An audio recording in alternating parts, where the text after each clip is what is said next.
You know me, Marvin. I don't play the race card, but in this case, yes. James St. Patrick is just one of many African-American men that have fallen victim to a biased justice system.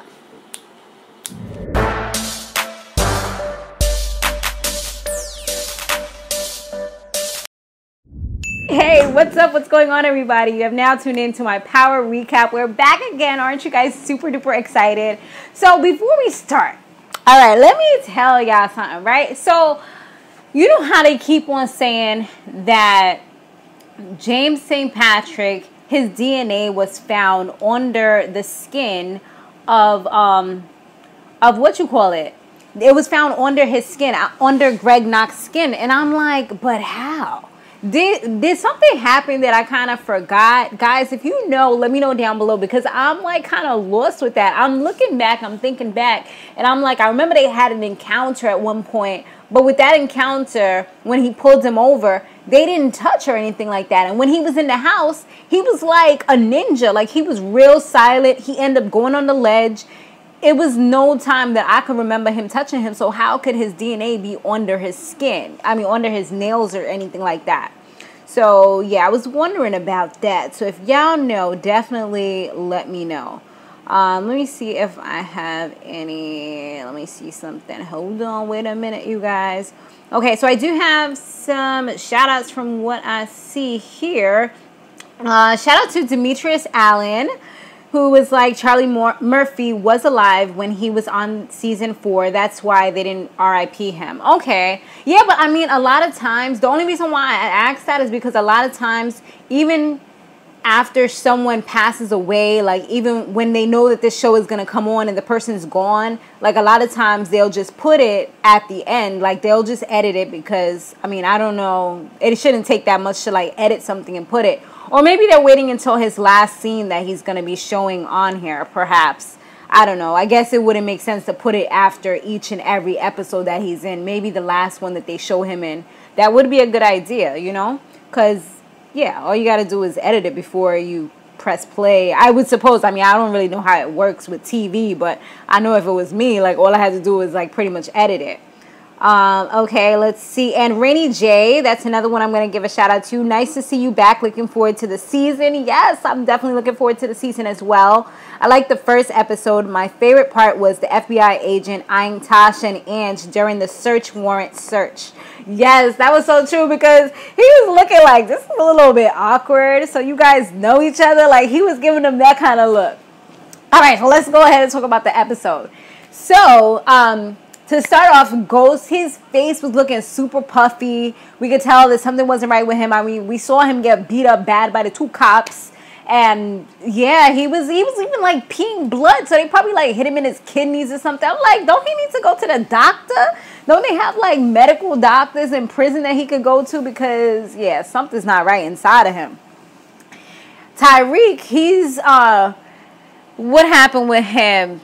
So Tariq, he's still talking to Kanan, which is like annoying to me. I'm like, why don't Kanan just leave him alone? Tasha, she tells the kids to really like be careful, and that there's people out there that might ask them questions or whatever. So just make sure you don't say too much, and also don't tell anyone that he's Ghost. That's a nickname that he got years ago, and, you know, she just don't want people knowing too much. She tries to reassure them as well that everything's going to be okay. Keisha, she's super scared about everything because she was there, remember, when the whole raid happened. So she tells Tommy, like, nah, like, you know, everything is crashing down. She tells him that she was there when that happened. She met Angela, and all this stuff is, like, really crazy. And she was like, the reason why you don't really understand is because you don't have kids. And it's funny because I thought he was going to flip when she said that, because he kind of gave her that, you know, that look when he be turning, when he be like that Dr. Jekyll and Mr. Hyde type of thing. But he was just like, you know, I got you, don't worry. And I was like, oh, snap, let me find out he got a little soft spot for her. And I was like, where's this going to go? Which we'll see in a little bit, or we'll talk about in a little bit. Proctor, he tells Jaime that he should not fight back while he's in prison. He should just kind of let them think that he's just James St. Patrick, this good, upstanding, law-abiding citizen who knows nothing about any type of crime, doesn't beat people up or anything like that. Just let them beat you up. And I'm like, but still, like, even a regular person would kind of fight back. I guess, like, because the way he would fight back is on some military type of, yeah, I'm a take you out type of thing. Like, if he was to really go in. So it's like, wait, but what club owner knows how to fight like this? You know, I just feel like he could fight back a little bit. But with the cops, like, yeah, he can't really fight back. I feel like Proctor should try to do something. If the cops is the ones beating him up, though, I feel like there should be something that he could do, you know? Or maybe move him into a different prison or something. But I guess it wouldn't really matter because just having that reputation as being a cop killer or FBI agent killer can make you a target. They also showed Angela and the prosecution team and how things could possibly go down if they were to say that she was actually in a relationship or anything like that with him. He was also saying perhaps they should flip it and say how she got jealous. She just did this and said all these things because they was in a relationship. And Proctor made sure that he gave him the scenario of how things could go down on the stand if they was to put that out there. Like, they could literally try to crush them, you know? Like, he was the jealous boyfriend. He was mad that they broke up and she went back to Knox and he killed him because of that. Like, it's so many ways that you could flip this. So they're trying to, like, kind of keep that whole stuff out. The prosecution team, they were talking about doing it, but they want to keep that out as well. John Mack, the head prosecutor, he's like, nah, that's not really a good idea. He showed them a scenario as well and like, nah. So it looks like they're probably going to keep that out. Some dude, he tries Jaime while he's in prison. He's there just like, you know, eating his biscuit, just like, you know, just getting his little grub on, trying to eat something that, it looked like a KFC biscuit or something. It looked like it was actually good. He's eating, just kind of thinking, keeping to himself. Some funny man come up to him talking about oh, I see you a rich dude. I heard you a club owner. And you know what? I'm still out here and I'm hungry. And he's like, yeah, like that biscuit you got eaten. I want that. He just takes the biscuit from him. Jaime just sits down there, you know, nice and calm. He's not doing really much of anything. He's just like, all right, homie just took my biscuit. I'm not going to spaz out. You can have my biscuit. All right. Then dude is like, yo, but you looking real good. Like, nah, now you crossing the line, bro. So Jaime just like, while he was trying to touch him, he took his hand, broke his wrist real quick. Just straight up. And ain't nobody even caught it because he was so nice and silent, like on some silent killer type of joint. Like, you know, he was just like, I was like, yes, that's what I'm talking about, Jaime. Let them know real quick. I bet you he won't mess with you after that. Because if he would have, see, that's how the bullies do. If you let them get a hold of you, if you let them get the upper hand, then they're going to keep on going. They're going to keep on trying you until they get what they want. He probably would have tried to rape him because he would have been like, okay, dude is soft. I could get him, whatever. But no, Jaime let him know real quick. And only one person saw, which was that killer dude. I feel like, was that dude in a previous episode or something? I don't know why I feel like he was. Or maybe I seen him in another movie or something, and that's why his face looks so familiar. I mean, I know he was in the last episode, but I kind of feel like I seen him on this show before. But it could have been something else. Because I know for sure I've seen this guy as an actor before. But I just feel like I've seen him maybe in like season 2 or something like that. I could be wrong though. I'm probably wrong. I don't know. Now Dre, he is, you know, taking charge of everything. He's pushing that weight. But on top of that, he's doing one of the cardinal wrongdoings that Jaime is like utmost against, because he just wants to make sure that his club is like super clean and not doing anything crazy. And so Dre is over here. He told his staff, like, pretty much, okay, y'all going to give these little cards out every time somebody orders, like, 2 types of liquors. Like, I guess that's the code word or whatever. So anytime that somebody orders those 2 types of things, he's over here. They give him this little card thing, this little box. It looks like the Mike and Ike's, but smaller. And but it also looks like a business card. So it's like a Mike and Ike combined with a business card. They kind of slipped them that. And the people's just popping pills, like doing crazy stuff. And I'm just like, yo, this is not right. This is not something that he would want to be done. Especially if the place gets raided or something, like randomly, all these people got drugs on them. You know what I mean? Like, this is not okay. And on top of that, it's branded with the box, with the logo. Like, that's easy going down. You know what I mean? Somebody gets caught on the street and they still got some left over in their pocket. They got it in the little thing from Truth. Like, nah. I just feel like he's thinking he's knowing what he's doing. He's getting a real rush, like looking at it as things is going, watching the transactions go down. But it's not a good look. Proctor, he's trying to put out there that the prosecutors, they're racist.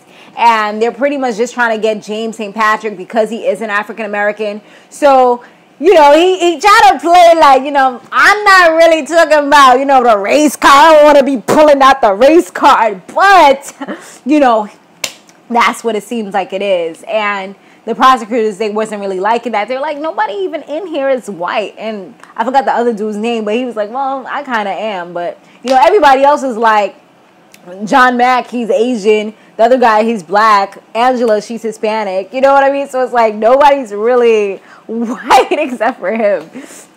Except for that one guy. And even freaking Mike is Hispanic. So the paparazzis, they was taking pics of Tasha while she was dropping the kids off at school. And she wasn't really feeling that. She became like, she was on some Kanye West, like, I'm going to break your camera. Like, don't be taking pics of me and the fam. You know what I mean? And I kind of feel like that could kind of go against her just because she's showing that she's like the angry black female. You know, it's so many things. When you try to defend yourself, especially when you're black, it's like that will cause people to put you into a negative light just because you're doing something to kind of protect yourself and your family. Like, you know, that's not cool. You over here flipping, taking pictures of her while she's talking to her family. And Tariq, he's like, oh, yeah, that's how we're supposed to act, right? I'm like, Tariq, like, come on. Whose side are you on? Tariq just pisses me off right now. Like, who pisses you guys off the most? Is it Angela? Is it Mike? Is it Tariq? Or I think those are the main people. Which one of those three pisses you off the most? For me, I kind of feel like it's Angela, but then all of them piss me off. All of them.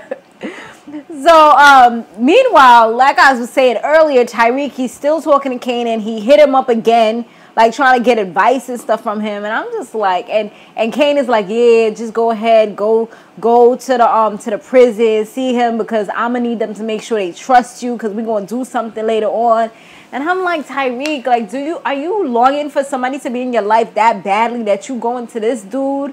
You know, and it was funny because she also brought up, before she sent them to school, Tasha ended up bringing up Kanan to Tariq, and she was like, he's somebody from the past, but that's when the paparazzis came about and was taking pictures, so they kind of stopped her before she got a chance to say more. I wish she had like a picture or something of him so she could kind of show him who he is and just tell him a little bit more and the dangers of like being around homeboy, you know? Oh, it's just so much stuff that I wish I could just like go in the screen real quick and just say, all right, girl, you're going to say this, you know, and kind of like tell them what to say. So, yeah, like I was saying earlier, it was a bad idea for Andre to be pushing drugs. What happens? They get kind of like raided, the FBI coming there with a warrant, but they didn't find no drugs, luckily. But what they did do, Mike comes in with the squad behind him. And when he comes in, he kind of like ventures out a little bit, puts on his gloves, goes into the man's office, looks through his stuff, and then he finds the perfect spot in a drawer all the way in the back where he planted the gun that killed Gregory. And I'm just like, yo, you's a snake in a slime bucket. Like, where's the cameras to see him venturing off and doing this foolishness? So then the black dude, that black FBI, he's going about checking everything, asks Andre to open up the safe, ain't nothing in there. So then he goes, just when you think dude is about to like really just say, okay, this is it, I'm not going to check nothing else, he goes right over to where freaking Mike planted the damn gun and finds it. And he's like, we got something. And I'm just like, oh, this is making me so mad because this is so stupid. Like, that was one of the even everybody that hears about this is just like, nah, it can't be right.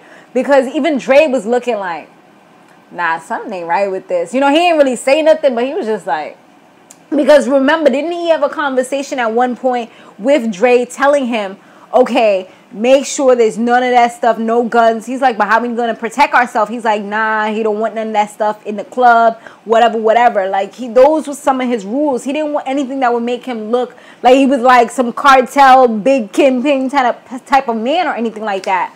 So it was just like, it's real weird. It's real funny. And if Mike would have known, if he would have actually known, dude, he would have known that that would be a bad idea. But I guess it's like, all right, once they have this, they're good. That's it. You know what I mean? This is all they need. It won't come back to me.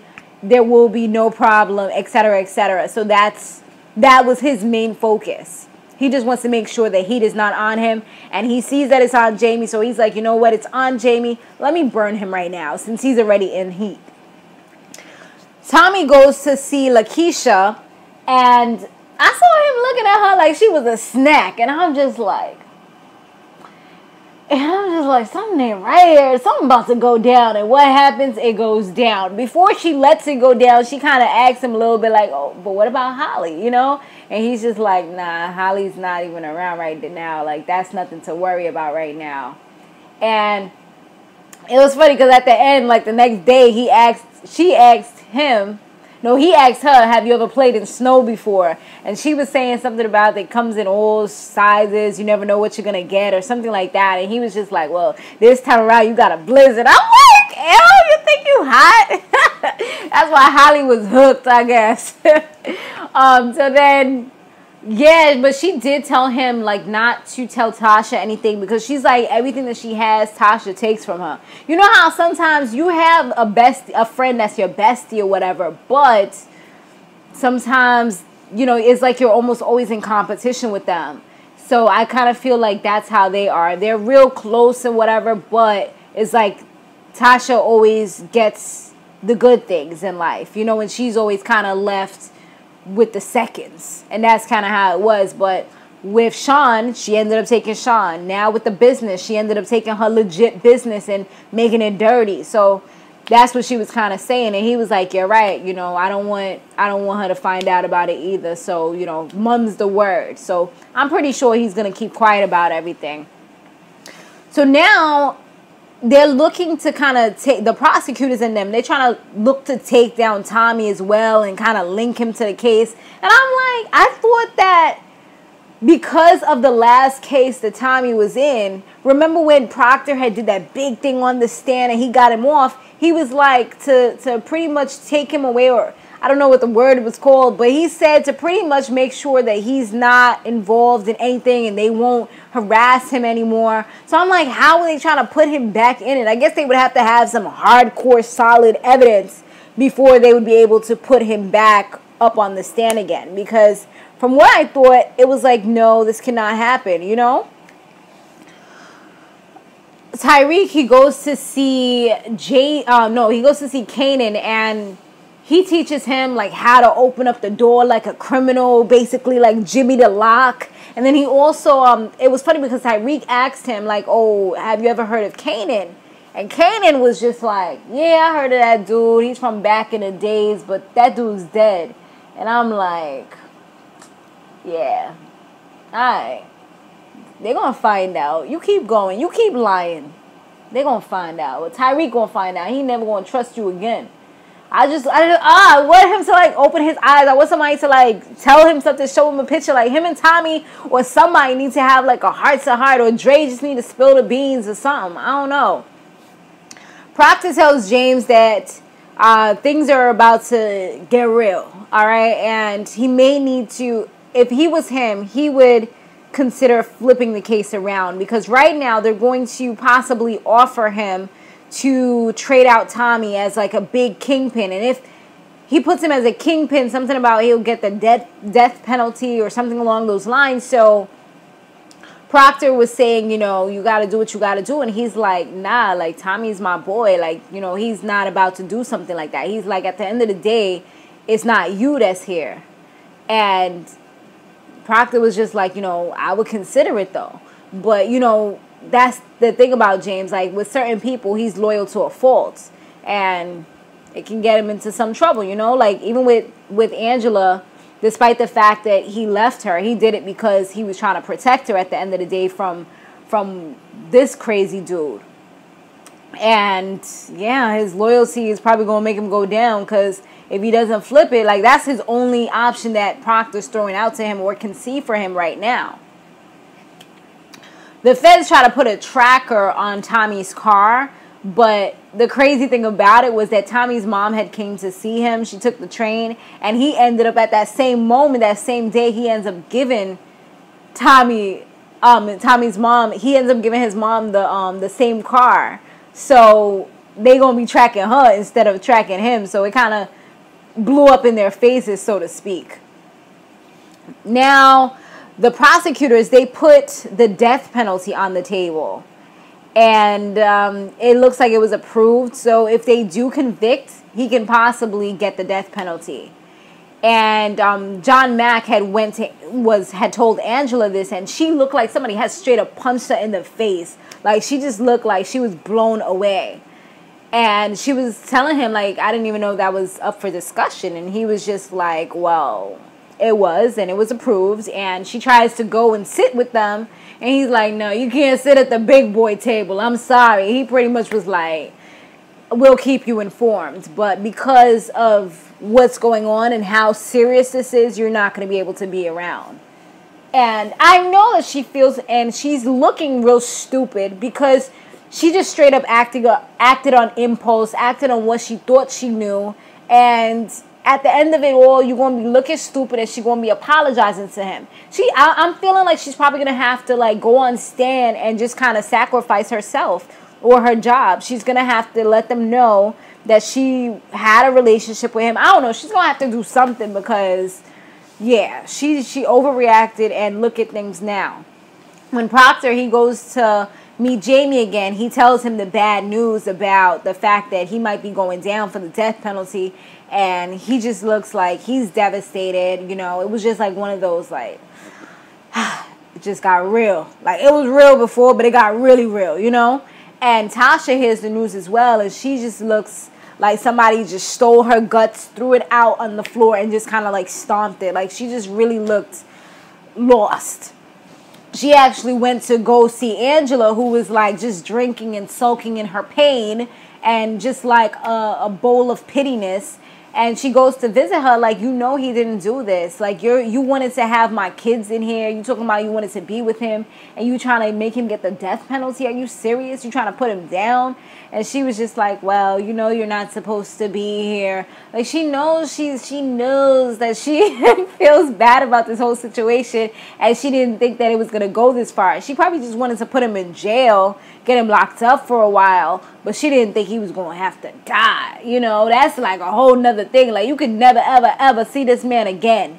Even if you wanted to go visit him in jail, you're not going to be able to do that, because he's about to be dead. Like, that's how serious this is.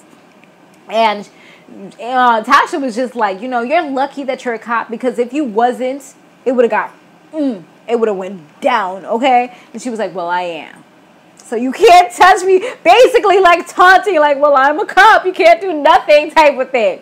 But Angela did say before Tasha, like, fully left her place or left the hallway, you know, she kind of was like, I kind of wish I never saw him again at Truth that night.